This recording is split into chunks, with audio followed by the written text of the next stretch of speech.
Okay. Welcome back to Discovering Discovery. This is a podcast in which we both watch and critique Star Trek Discovery, as well as watch specially selected episodes of the Star Trek Legacy series and films, and also talk about them as well as they relate to the overall Star Trek canon and canons. I am John Quick. The person heckling and laughing back there is Megan Washington. Look, I just had a thought, okay? Oh, what was your thought? I interject in the episode, and it doesn't make sense because now we're retconning and doing the intro, so it's going to sound really weird. And I'm Greg Payton. I know that was literally what I was saying, which we're gonna get to that. So Welcome to the show, folks. So this Look, week, I'm a lightweight, and I had some tequila. It's not my fault. so this week I blame the mango juice, quite frankly. we did an episode of Star Trek Enterprise from season 1. It is episode 6 on Netflix, The Andorian Incident, in which there are Vulcans and Andorians, and Jeffrey Combs is back in it playing the Andorian Shran. DS9 fanboys might recognize him as the actor that played Wei Yun. And Justice League fanboys may recognize, and fangirls, by the way, lest we forget, may also recognize his voice as the Question from the Justice League animated series. So yeah, great introductions to a lot of different concepts, and of course to the character of Shran, who will be a consistent high point throughout this series every single time he shows up. So I guess let's just get into it. Hit warp 5, because that's as fast as they can go. Bam, beat you to it. Oh, he got it right!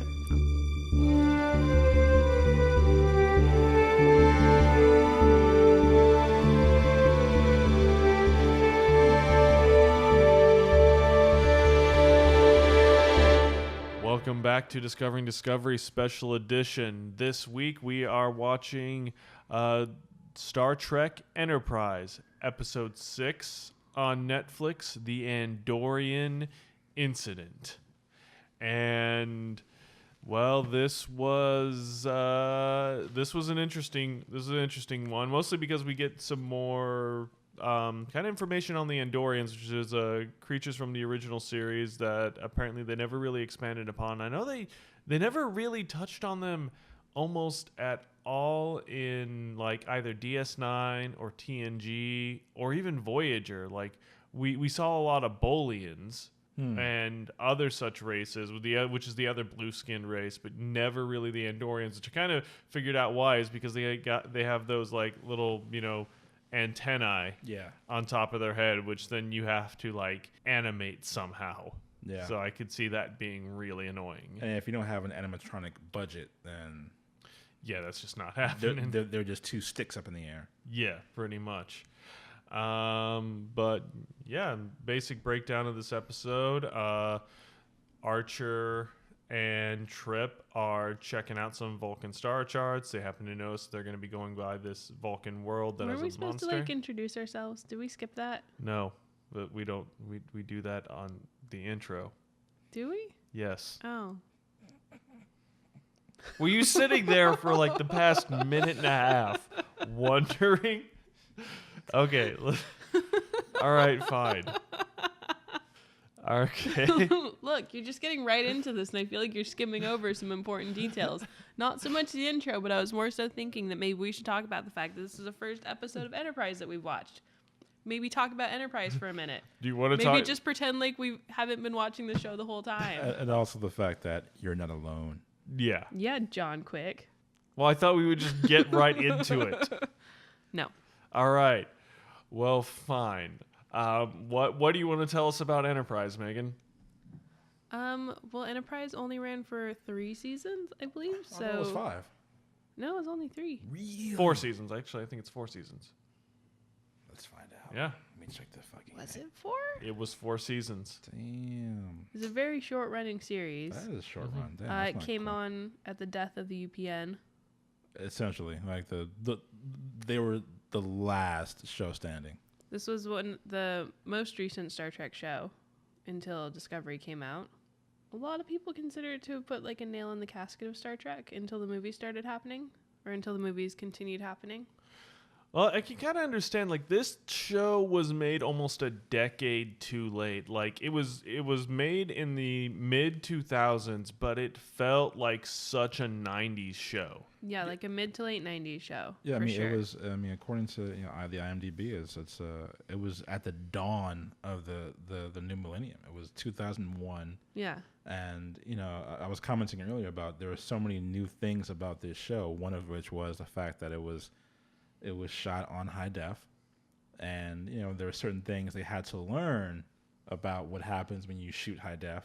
Yeah, like makeup doesn't always Work quite the way you want it to. Yeah, all of your props, all of your guns don't look quite as threatening as they should. They do. All of the weapons did look very, very plasticky. Although one of the things that I did chalk this up to is like, well, this is before even the original series, so maybe the fact that these look kind of like janky and weird could be chalked up to a lot of these are like kind of prototypes. Yeah, because they were. I mean, that's kind of the interesting thing about Enterprise is that it's set in this weird era right after, probably about 100 years after the Vulcans showed up. 100 years after First Contact, I think. Yeah, because First Contact happened in 2063. Yeah. Yeah, I say it's about 88 years since learning how to actually accomplish this. Yeah. So they've made some pretty impressive leaps and bounds, even in terms of like the culture of Earth. They're coming off of World War III when First Contact happened. They were still in factions.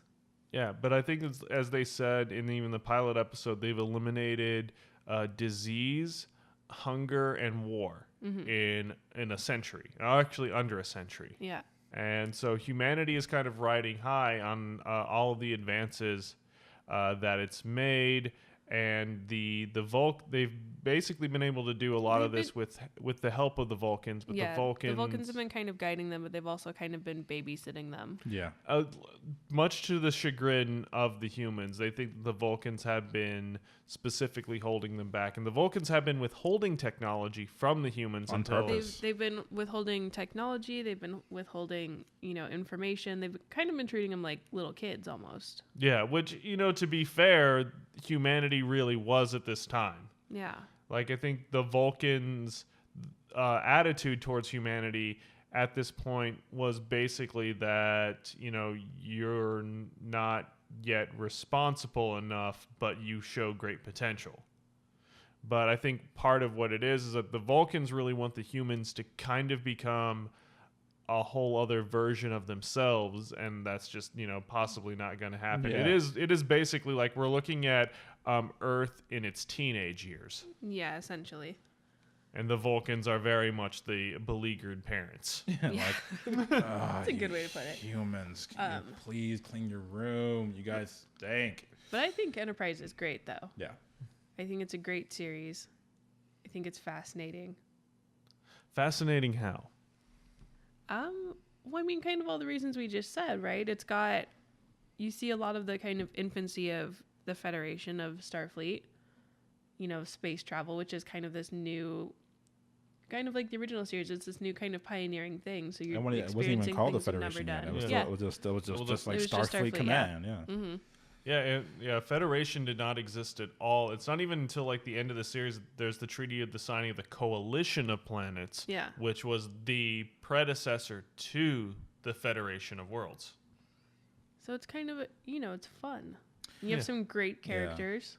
I could see how this happened. I mean, this was also, just for even more context, this was really the era of prequel shows. It could be easy to forget that in 2001, this was the era of, there was, I believe the BBC had Merlin, which was a prequel to how he became Merlin, and then the whole Knights of the Round Table. Did that come out that long ago?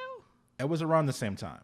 And then you had Smallville, which came out in 2001, which was the prequel to Superman. So it wasn't a huge trend. It wasn't very, very huge, but it was a small trend in which every show that had a franchise more or less went back in time to show you how they became worthy of this name. Well, it was also kind of a weird time for sci-fi shows, though, because this came out, you had Stargate Atlantis was still going, I think, at this point.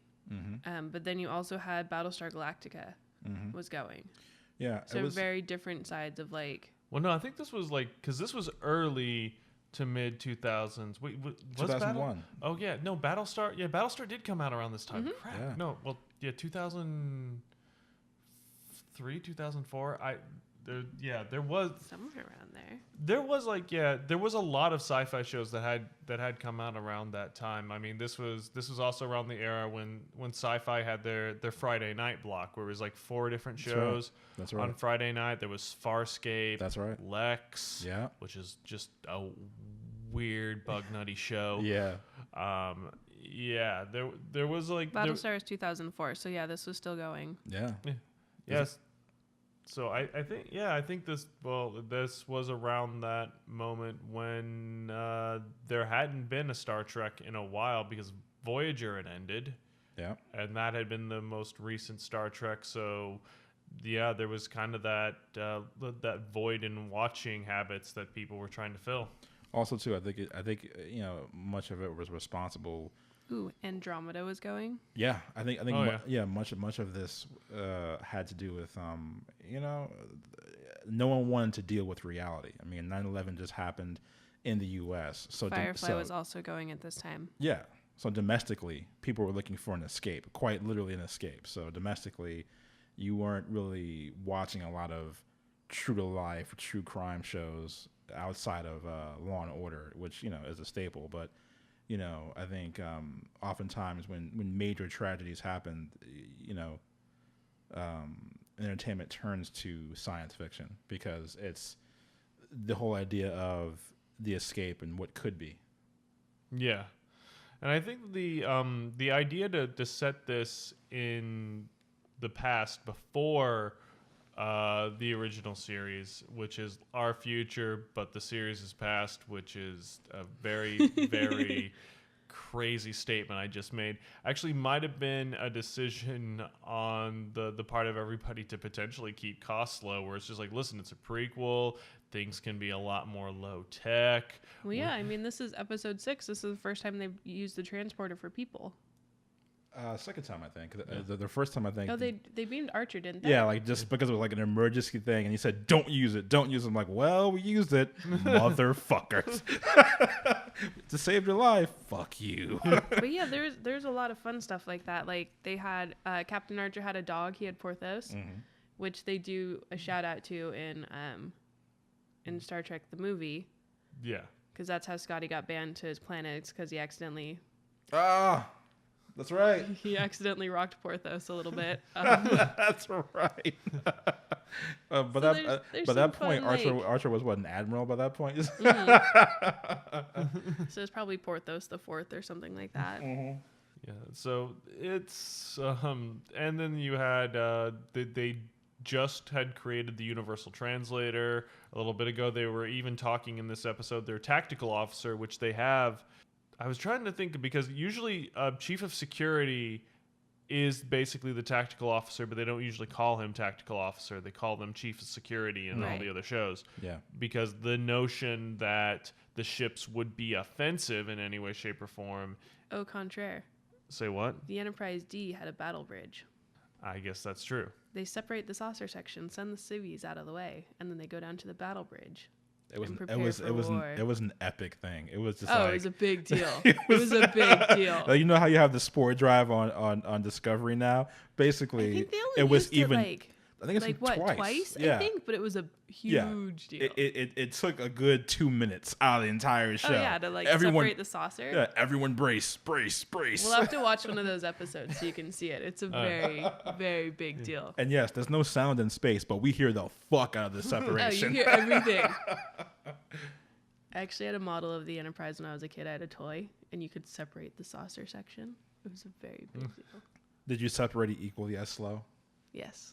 I also had a Riker action figure and a Captain Picard action figure. Oh, the fan fiction that happened there. This just not... I can only imagine the fan fiction. Look. Well, getting into this episode of the Andorian Incident. Right. So, Now that we've laid the groundwork. A little bit better. Yes, thank you very much. Mm-hmm. So, in this episode, again, Archer and Chief Engineer Trip are going over some Vulcan star The charts. world's greatest Southern accent. Definitely a Southern accent, yes. Are going over some star charts, and they discover that they're going by this Vulcan world that has a monastery on it. Archer basically They're gonna make like tourists. Yeah, they want to go see it. They figure it's like, why not? We've never seen something like this. That would be really cool. And the Vulcans are basically our friends, even though It's kind of like a safe spot to check things out. At this point, they know the Vulcans well. Yeah. They've had experience with the Klingons.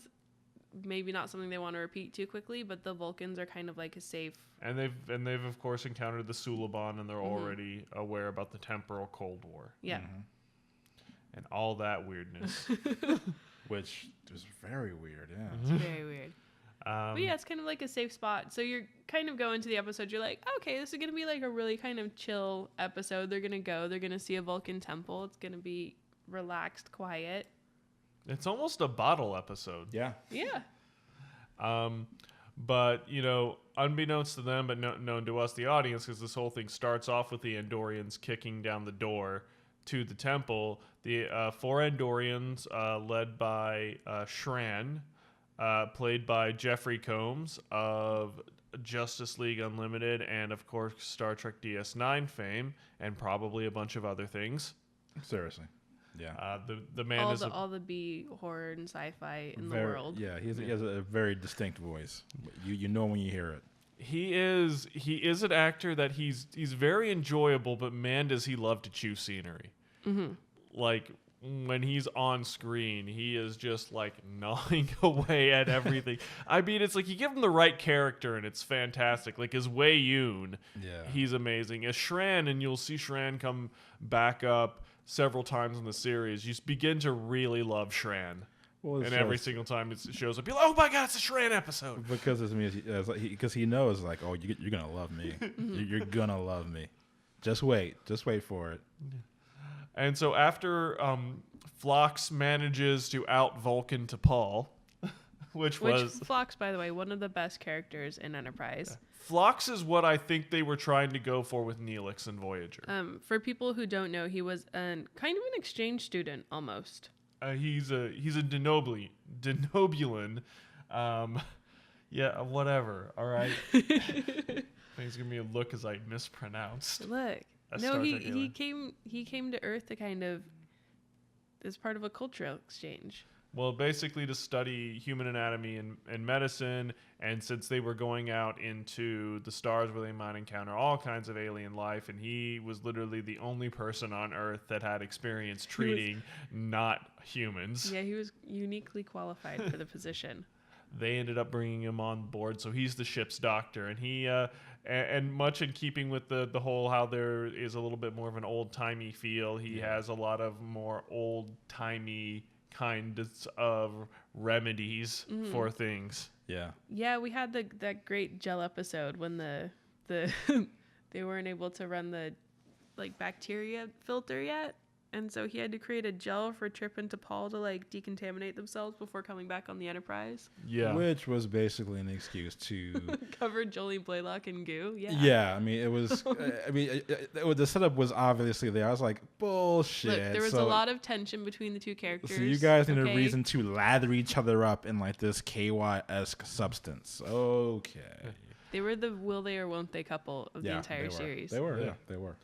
And then once Archer, Trip, and T'Pol get to the monastery, they figure out something's wrong. They ended up getting captured by the Andorians, and the Andorians, as you find out, are there because they think that the temple actually is host to a basically massive listening post, or just basically spy station that is constantly watching the Andorian homeworld. Well, they do set up that the Andorians and the Vulcans live in kind of neighboring hostilities.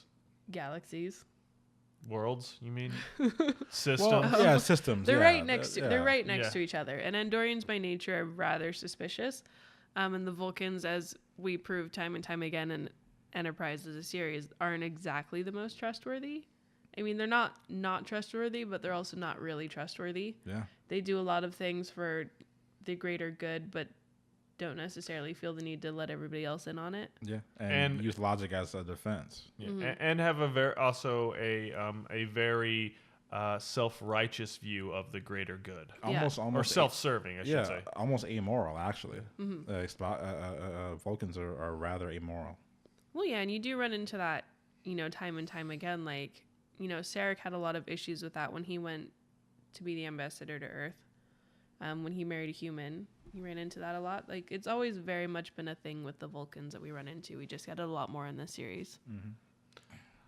And after basically the humans' arrival has convinced Shran that there is something there, because as the other Vulcans kind of just lets them know that it's like, oh yeah, they've been here twice already. They basically go through, tear a bunch of shit up, and then they leave because they can't find anything because we don't have nothing, which is of course a lie, as we find out.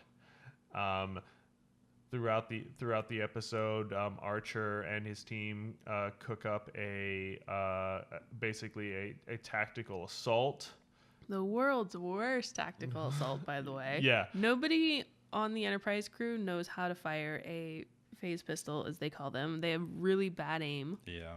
Yeah, like As do the stormtrooper Andorians. level aim. Oh my gosh. Yeah, it's kind of funny how looking at Enterprise again, and just given that we've seen so much of these legacy series and films, just how much of a motley crew the original Enterprise Yeah, was. they were kind of held together with like duct tape and dreams at this point. and just good old fashioned human moxie. Yeah, There's a lot of human moxie on the Enterprise crew. Yeah, well, it's like your tactical officer is a British person at a time in which being a British person meant that you were from a different country than most of the other people, because there were still really countries at this time. I think it was like the communications officer was Hoshi Sato. Yeah, they brought her along because she spoke Every language. a lot of languages, yeah, and because the universal translator wasn't really working, it had a lot of gaps and a lot of holes. They needed someone who could work on the fly. Yes, it was perfectly imperfect. And your pilot was a spacer. He grew up basically. Yeah, he was born on what is it, Jupiter Station? I don't know, not on Jupiter Station. He was born on basically a generation ship, or like because They at were this like a cargo ship or something like yeah, that. because at this time the NX-01 was the first Warp 5 capable vessel, the first one using the engine that was designed and pioneered by Jonathan Archer's father. All the other ships were working basically off of Zephyr Cochrane's. Zephyr Cochrane's original design, which could do Warp 1, maybe Warp 2 at most. And I think that's if pushing it. So basically they could go at light speed, which, even as you find out, traversing the galaxy even at light speed is actually quite slow. Yes. Yeah. So it would take several years in between trips, and then that's where our pilot came from, and for whatever reason his name is escaping me. I can find Yeah. out. Go ahead and go. Well, they didn't mention his name at all this episode, but they did mention the tactical officer Malcolm's, and then Hoshi Sato is played by He was a Miss Travis Travis. Mayweather. There you Travis go. Merriweather, yeah, is played by Linda Park, who They do have a lot of fun stuff with Travis though, because like you said, he grew up in space. Yeah. So there's a lot of like fun that comes from that, a lot of stuff that he gets to teach them. What was really funny, I remember this distinctly from the pilot, was just how, even as awesome as seeing the first Enterprise was, how imperfect of a ship it was, because Trip walks in and here's Instant Mayweather just hanging out upside down in this pocket of the That's right. It was the sweet engineering spot room. in the ship. I Yeah. was like, mofo, are you?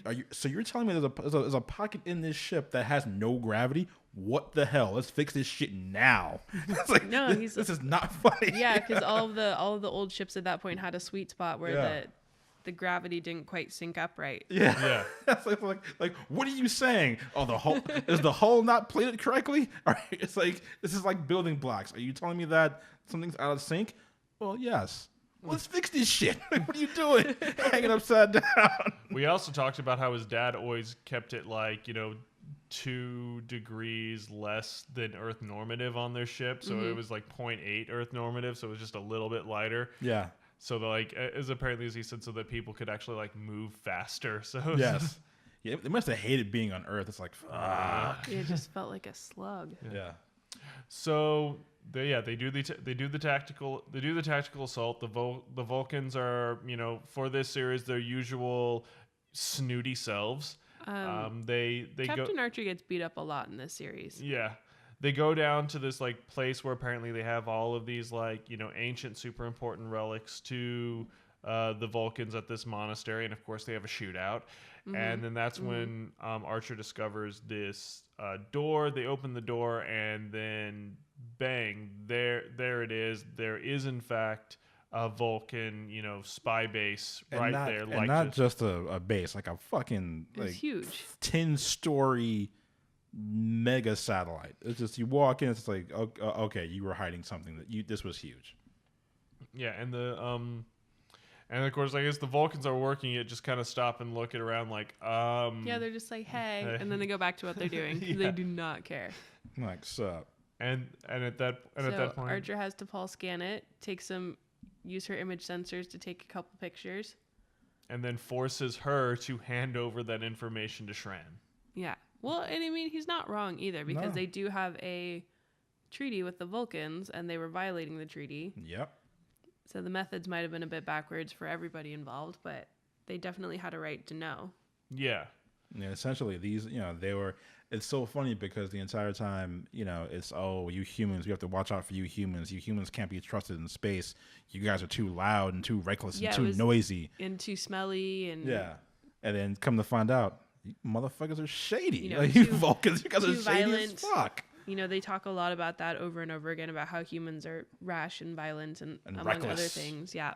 Yeah, but here they are, like, blatantly breaking a treaty to spy on the Andorians. But of course, this from what they think, it's like, oh well, the Andorians are naturally suspicious and violent, so we have to keep a watch on them. It's like they don't like the Vulcans have usually have a huge blind spot when it comes to their own hypocrisy because of how much of a logical creatures they are. It's like, well, no, this works within logic, but they don't understand the flaw that can be within logic, and that if you logic can come from a subjective perspective and not an objective.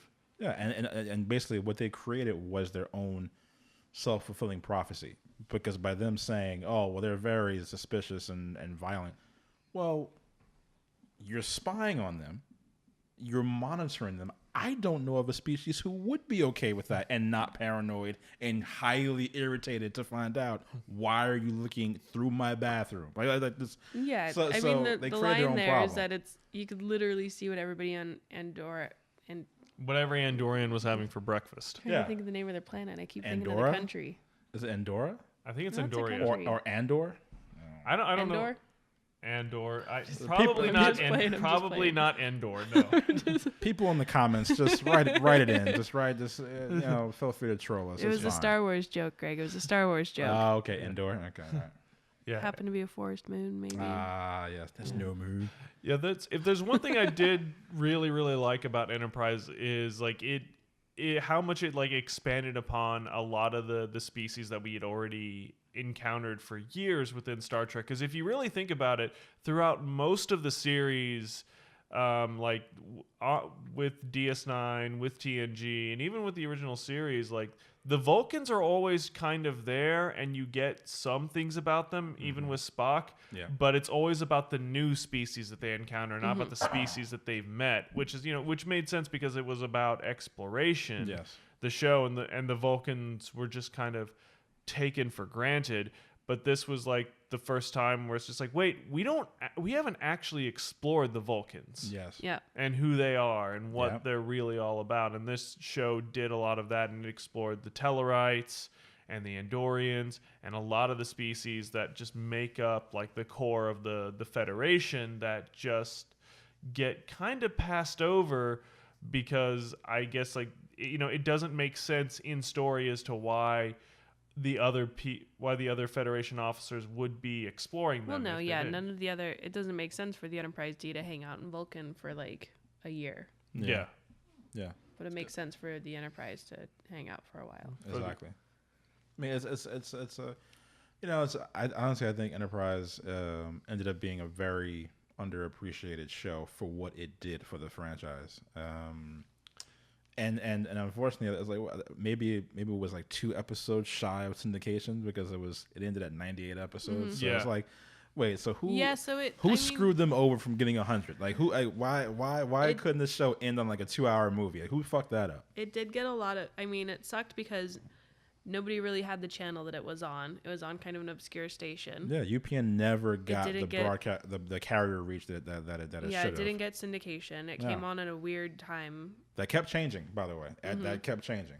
Because I remember distinctly watching the dissolution of the WB and UPN. It was before like streaming and stuff, so it really came in at a weird time. And also remember, this was super like 90s-tastic. Like this show, it did not feel like most of the shows of that era, even because TV. This is like kind of the beginning of what they call the golden age of television. Exactly. This is when television started to really elevate itself, to this higher art form. Absolutely. And not to denigrate the show because it's good, but like the production value and a lot of like the early like first season writing and acting felt very, very 90s. Well, this was I almost feel like Enterprise. This is also kind of weird and kind of meta that for a show about the prequel 100 years before Kirk, it was one of the first shows to shoot completely digital.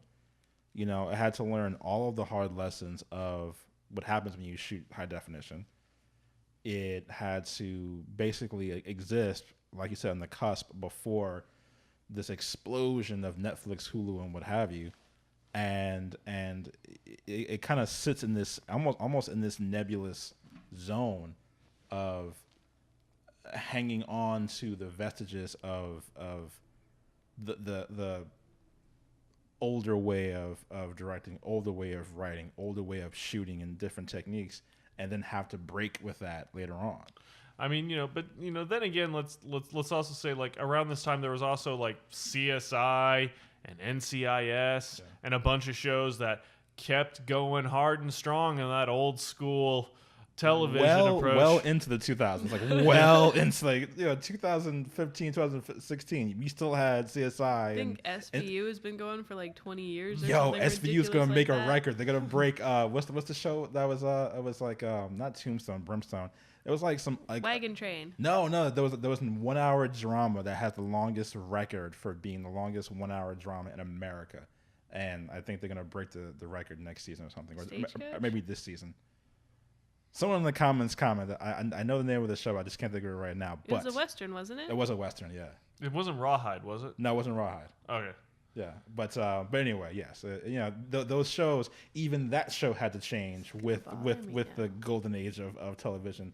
That show became more serialized, and it changed how it was shot and changed the different arcs and stuff like that.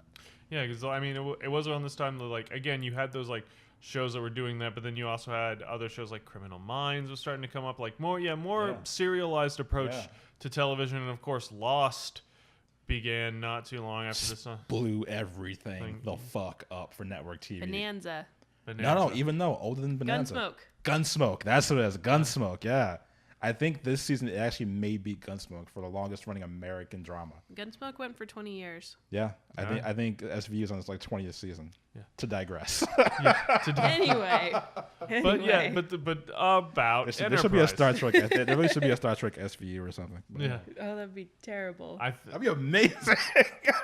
We would watch the fuck out of it. I would watch it. You would get 2 franchises. You know what? If you put Ice-T in with with some Vulcan ears, I'll fucking watch that. And some Klingons. Yes. Put him on the Defiant. Anyway, Enterprise is great. Everybody should watch it. Yeah, absolutely. Don't let the theme song throw you. It will grow on you. A funny thing, I mean, you'll never like it, but It will grow on you. I just embrace it for the schmaltzy early. They have a great opening sequence. It's got like the history of flight leading up into the history of exploration. Exploration. It's Yeah, beautifully like- immaculate. Oh, it's I love great. It. Yeah. It's gorgeous. And Yeah. you see how many vessels were named Enterprise. Yes. A lot. Yeah. Yeah.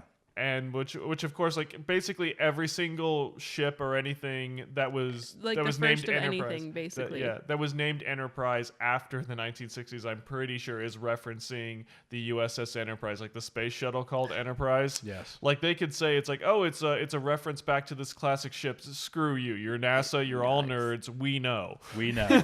We all know. You're naming it after the Star Trek ship. It's okay. Yeah. I would do the exact same thing. Yeah, and the great thing about Enterprise is that it literally does a loop in itself by using the NASA footage in its opening montage. So it's like it becomes completely meta. Well, and the other thing too is this was the first one to have a non-thematic score, Yes. which a lot of people were like, "What are you guys doing?" Yeah. Again, that's why I say like the 90s is strong with this because that was yes. Yes. So it would have been like alongside like Xena or something. yeah. It felt like they contacted John Bon Jovi and was like, "Have you ever wanted to do the Wasn't it opening like to a Star Wings? Trek?" Not like Wings, because Wings was Paul McCartney. Oh, This was, or if not Bon Jovi, it's like who was the guy that did the Freefall? Robin Hood Prince of Thieves, the Kevin Costner Robin Hood movie? Oh, yeah. Okay. Who was that Yeah. guy? Brian Adams. Yes. That was Brian Adams. It kind of yeah. had that vein of it. Yeah, Yeah. it felt very Brian Adams. But that's Rod Stewart. Rod Stewart is also a good example of this. No, Yes. did he do Faith of the Heart? Oh.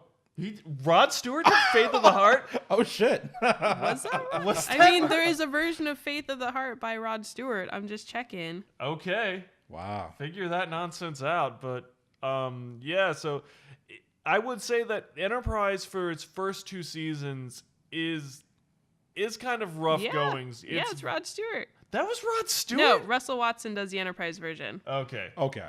But it was a cover of a Rod Stewart song. Yes. Okay. So they didn't have that much of a budget. Written by Diane Warren. Oh well, damn. Well, look at that shit. It's amazing. But so I will say this: the first 2 seasons of Enterprise, they can be a little rough. The second 2, third, and fourth, it really did find itself. There's Unfortunately, a weird section there where like Nazis show up because they go back in time. that was season 4, and that was surprisingly fun. I like well, that. that's with almost every Star Trek show. They always deconstruct You have to have this Nazis somewhere in really Star Trek. fucked up part I of mean, history. Kirk goes where, back. Kirk yeah, goes to Nazis the. happened, Well, it's yeah. not the fascist planet. Or, yeah, they go to like a fascist Yeah. planet. Yeah, and it happened with Voyager too. It was they were going up against, I think it was the Vidians. It's not the Vidians. I forget what the fascist. But they were basically trying to create this armada and basically going back in time to the Earth's past of like when did you guys actually have an army? And they tried to like retcon the Nazi party by having them taken over by aliens. It was ridiculously. fucked. It was the Hirogen. The Hirogen, and they took over their ship and it was in the Hollow Suites. Yeah, it was nuts. That was So a lot really of nuts. they get taken over a lot within the holodeck. Yeah, Yeah. that was the thing. It was like Data gets stuck going back in time. yep. Where he meets Guinan, I think, because she was hanging out on Earth. Wow. Yeah. Yeah, things I don't. Spock goes back in time. Mm-hmm. Mm-hmm. It's a great episode where Data goes back in time, by the way. He meets a young Guinan. It's great. And then they go back to the future and they're like, oh, why didn't you tell us? It's like what? She's like, look, I've been around for a long time. It's like, listen, if I told you every single thing that I've been through, like you guys wouldn't complete any missions. All right, chill, just back up off. World's me, okay? greatest bartender. Oh yeah, no, Guinan played by Just imagine being around for like 1,000 years and being Whoopi like, screw Goldberg. it. I'm just going to be a bartender for a while. It's fine. Whoopi Goldberg is and was and is a G, straight up. Beautiful in that role. That was TNG. great. But again, back to Enterprise. But no, everything about Enterprise. Again, and I know I said it before, but just an example of a motley crew held Very, together very lovable characters. by human moxie, by being lovable, by just being space beagles. Just it actually gets to the very, very core of them literally just wanting to explore. No more, no less. And I remember the show was initially pitched as like, Star Trek dark. Like, oh, they're going to go like really, really dark with this show, or they're going to have, they're going to explore like, the dark side of Star Trek. And I'm glad that they didn't do that, because it sounded like they were going to go weirdly edgelord with it, and they ended up not. And I think that like you could see Brendan They did Braga. have some darker episodes though. Yeah. They did have some darker episodes, but they were wanting to go like, the gritty Star Trek. Yeah, or basically, because I remember Basically, everybody thinks Star Trek is too lovey-dovey and wants to do the gritty Star Trek, because Deep Space Nine was a gritty Star Trek, and then Voyager was a gritty Star Trek, and then Enterprise was going to be the gritty Star Trek. I remember the and TV the movies guide were pitch. gritty. It was just like, back in time, back when space was dangerous. I was like, come on. Space has always been dangerous. Space is still dangerous. Number one, space, a vacuum. That's all the danger you fucking need. Anything happens, Unless, of course, you're a Klingon like Worf, and even a hole in your spacesuit will not stop you. yeah. And also let's go with 2. The Borg is out there. Like, the Enterprise encountered the Borg, and it's just like, oh, you thought space was safe? Well, here's the Borg. Resistance is futile. Yeah, but that's You why thought you Q were was there. safe? He's like, hey guys, you're not ready for this yet, right? None of And it. they're just like, we're fine. We've been doing this for a while. And Q's like, nah, let me show you a thing. And they're like, why would you do this to at the us? snap of a finger. This is terrifying. You're all at a luau wearing Hawaiian. We might have to do Hawaiian that episode. T-shirts. That's a great episode where Q's just like, I'm gonna fuck your shit up real quick. Don't worry. I'll fix it. Or you know but what's just a reminder, was really, you're really not in hoping control. that Q would show up. I might in have to do Enterprise. the episode. We might have to do the episode where Q turns into a human. That would be interesting. I remember seeing the episode of Voyager where Q's son becomes a human. Yeah, and it's hilarious because Hugh, like being the father for the first time, is like, what the hell's wrong with this kid? And Janeway's like, he's a teenager. What you don't understand? It's like, no, we're infinite. All right. It's the one thing that a Q can't understand. It's like, well, The Continuum was not down with. Yeah, like adolescence. I guess they forgot all about those rough years. Well, no, with because hormones. they had the girl in Enterprise that Q came and picked up. Oh yes, Or Cass? not in Enterprise, sorry, in Next Generation. Yeah. Next Generation, or was it? Yeah. No, it was on Next Generation. It was the blonde girl. Yeah, there was a Q, but she grew up not being a Q. She didn't know she was a Q until much later. Right. Whereas Q's son grew up within the continuum and was a little shit. Yes. Except for As anyone would be. Yes. Let's be real. Yes, you would be. But you really would be. But he did the one great thing by taking away Neelix's mouth. That was a great moment. That's just mean. It won me over more than a little Unnecessary. bit. It's just so petty. Teenage Qs. But I loved the, once again, I'm a big techie when it comes to. Have you watched a lot of Enterprise, Greg? I can't remember. Yeah, no, I have to go back. I was on board with it a lot the first season, but when they started screwing around with the schedule, and then when the UPN was in a slow death spiral, I just lost track of it. But also too, I remember now seeing when the show came out. That was 2001, 2005, and just to reveal my age, like I was literally beginning college and well into it. So I think I lost track of it because somebody was out partying too much. No, just the quite opposite. If I wasn't carrying equipment, I was PAing. I was, trying not to get electrocuted. Carrying things because I could. It was a really busy time back then. So I totally lost track of it. No, I remember in college, like the one thing I could never really do was watch TV. It was just too much of a pain in the ass. There's too much going on, and there wasn't, DVR wasn't as popular. It was still TiVo at the time. It wasn't integrated into all your cable boxes. There was no streaming to go back to it. There was no, if you missed it, you missed it. Yeah. Yeah. And then you just recently watched this. Yes, recently. 'Cause I Right made before. you. Well, not because you made me, because I was inspired. Shut up. I suggested it firmly that it was a good idea. Well, after I had watched through DS9 for Loudly God and knows often. how many of time, I was like, all right, I should probably branch out. I tried Voyager, and No, don't- that The struggle. It- Voyager can be a Voyager's- struggle. Voyager's stop. first Can we stop? season No, is very very rough. I feel like Voyager is like the redheaded stepchild that just keeps getting hit. Didn't even do anything. Did nothing wrong. Minding its own business. And all of a sudden, whack. Why'd you hit it? Because it's Voyager. It just gets hit for no reason. Voyager's pilot is extremely rough, and it takes you got to get at least like 5 episodes in It's like before the first 4 before you seasons of really Voyager are rough. before you get comfortable. It did nothing wrong. It was minding its own business. It was in the corner reading a magazine. And all of a sudden, See, I was trying to be nice, and then Megan went straight salty Shit. dog. It's like throwing a football at it. Why didn't you warn me? Because you're Voyager. Yeah, You know I can't throw anything, Greg. And yet you hit Voyager every single time without fail. So that's how I ended up at Enterprise. I just thought, I'll give Enterprise a try. Yeah. And it's one of those things of like, it's a very well acted show, because I mean Scott Bakula is just compulsively watchable. Yeah, he's great. Let's just point that out. But like everybody else, even like you get over Trips, I feel very exaggerated Southern accent. I love his accent. He has a Southern accent, but he has a TV Southern accent. It's kind of like when you Which, take a Southern accent. Completely unfamiliar with Southern accent, sounds great to me. It's just a Southern accent dialed to 11. Yeah. It's like, Yeah. well, I mean, it's kind of like a token Star Trek thing. I mean, you know. Yeah, I know Scotty was played by an Englishman whose Scottish accent No, apparently. he was Canadian. He was Canadian? He was Canadian. I did not know that. I thought he was a Brit. No.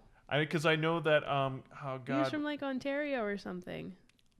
God, I'm trying to think. Like he used to host the Late Show. Craig Ferguson said that his English accent during the Drew Carey show was revenge for Scotty. Revenge. Because apparently he did like a horrifying British accent on Drew Carey, like not even close to really British. Yeah, no, it was definitely spiteful as fuck. I vaguely remember whenever he would come out, it's like, oh, okay, he's trolling all of the fucking show right now. Yeah, no, I remember that.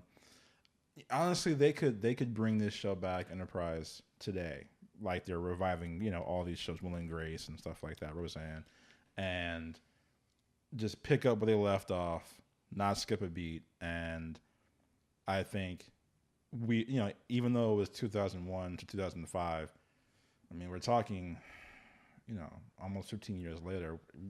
Kind of feels like we're in a different era. Well, no, I mean, I think it's great because, I mean, even in this era, there's so much to the Star Trek universe that just hasn't been touched. Well, they haven't even touched about the Romulan War, because that was when the Federation became the Federation, was because of the actual war with the Romulan Star Empire. Yeah, I really do think that this, more than any time ever, it would be a good time to bring a show like Enterprise back, whereas you take a motley crew and show them how they got along, which could be a not so subtle reference as to how everybody here could get along. Just maybe. Not, You're not talking about us, are you? Oh, no, of course not. America's perfectly fucking fine. No, I thought you meant me and John. I was about to be offended. No, I was referring to the fact that there's no problems in America right now. America's perfectly fine. This is about a TV show called... At all.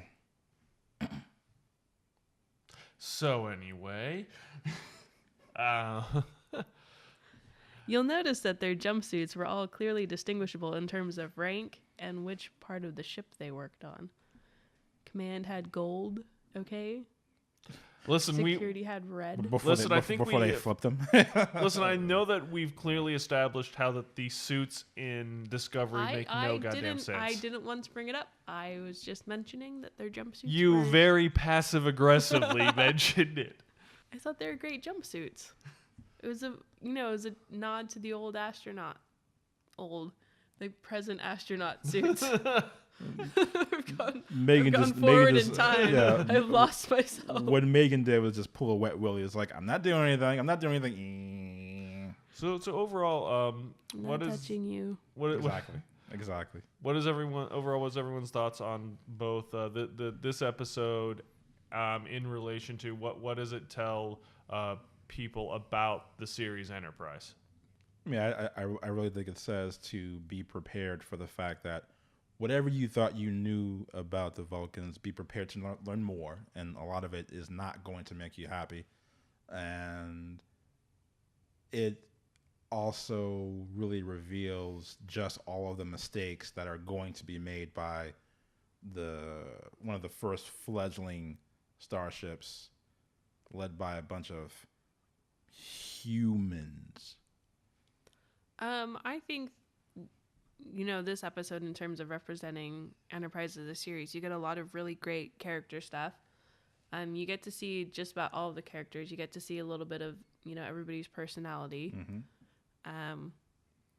You get the dynamic between DePaul and the different members of the crew, how they kind of bounce off each other. Yep. You get a little bit of everything. You Yeah. get a little bit of action. You get a little bit of detective work. There's a little bit of Indiana Jonesing. Yes. There's a little bit of Vulcan racism. Yeah. A little bit of human racism. Lots of humans rushing into things, tackling things, just barrel rolling into things. Oh, yeah. I mean, that's one of my other favorite parts, too, is that, Archer clearly noted the Andorian, behind the screen. They could have very easily, gone back outside and been like, all right, guys, let's devise a plan. Yes. Right? But instead, they're like, there's only one of them. What could go wrong? Fuck it. We could take them. Hashtag fuck it.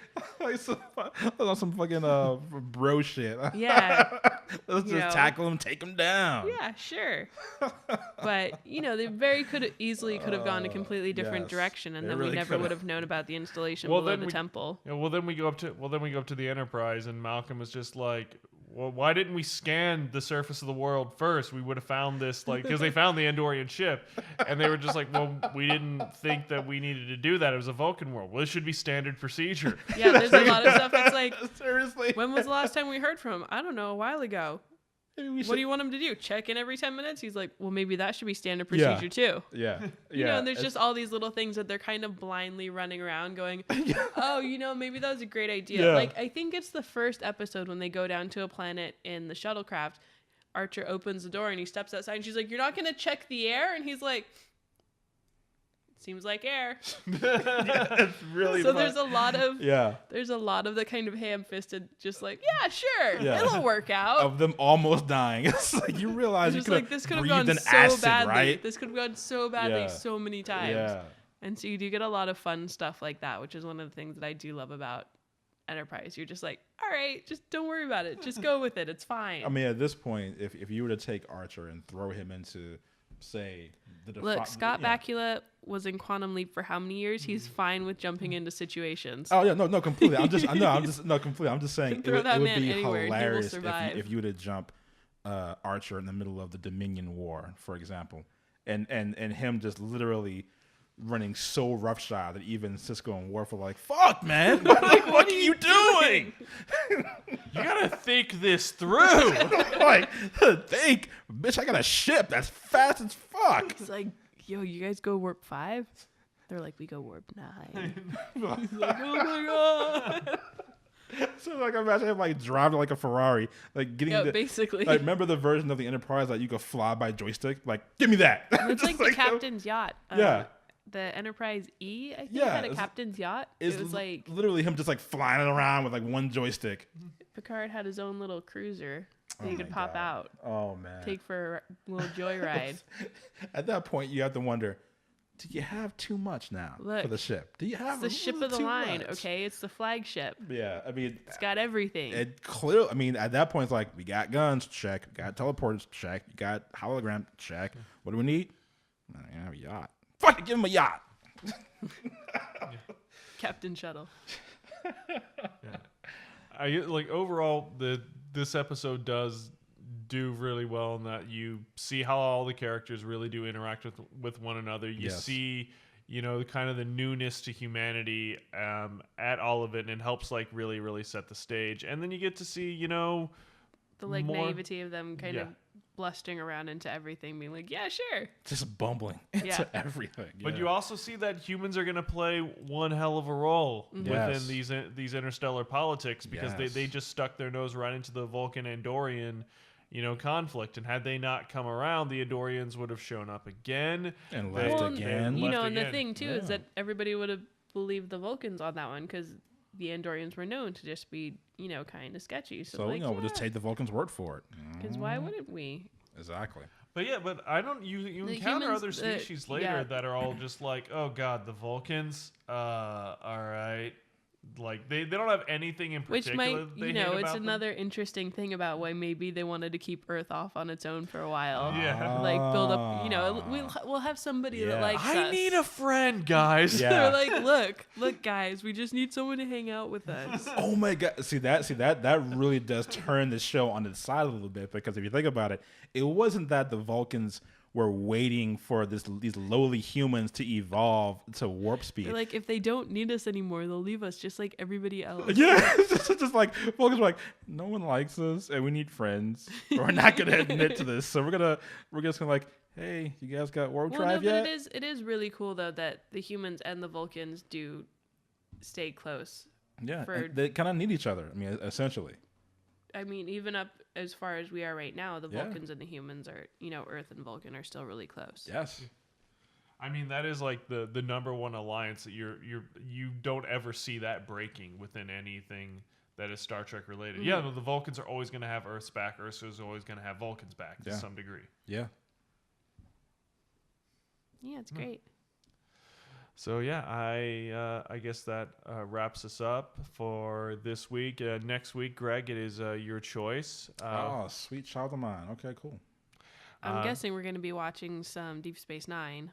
Well, I chose a Voyager episode, and I'm pretty sure I don't want it to be another punching bag again for a while. So it'll come back. It'll come back at some point, but because I don't want it to be a punching bag again, I'll find a Deep Space Nine episode. No, you can do Voyager. It's fine. No, it's cool. We'll watch with an open mind. And Oh no, it's fine. The fruit hangs too low; it can be kicked. But it'll most likely be a DS9 episode, unless I can really find. You could always do Next Generation. You could shake things up.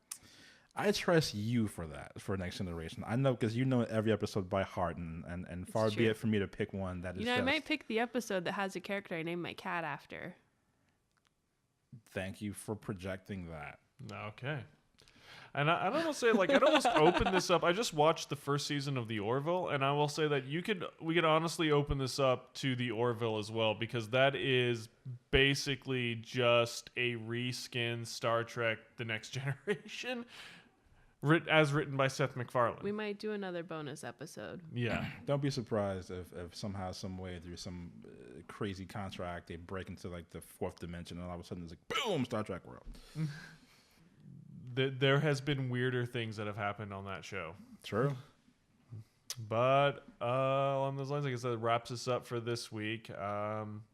We'll see everyone next week when Greg brings his pick, whether it'll be DS9, Voyager, or TNG. We'll all find out. So are we just just maybe rewatch the pilot to Discovery? There's like 14 movies. You could pick one of those. Hey, that's the movies too. Yeah, I could maybe. Yeah. You could go J.J. Abrams. Yeah. We could get all lens flare in this. But do you want to? Yeah. Just don't do Into Darkness. Well, we'll be fine. I mean, if we bring in Beyond, we should definitely try to bring Sam back. He worked on that. Yeah, that's name dropping apparently there. I don't want to interrogate Sam. I'm gonna be like, so Sam, what happened here? Like, I don't know if I can handle the mic noises. What were you guys thinking there, man? What was happening? But until then, what mic noises, Megan? You mean this one? No, don't do it. Stop it. Stop the podcast.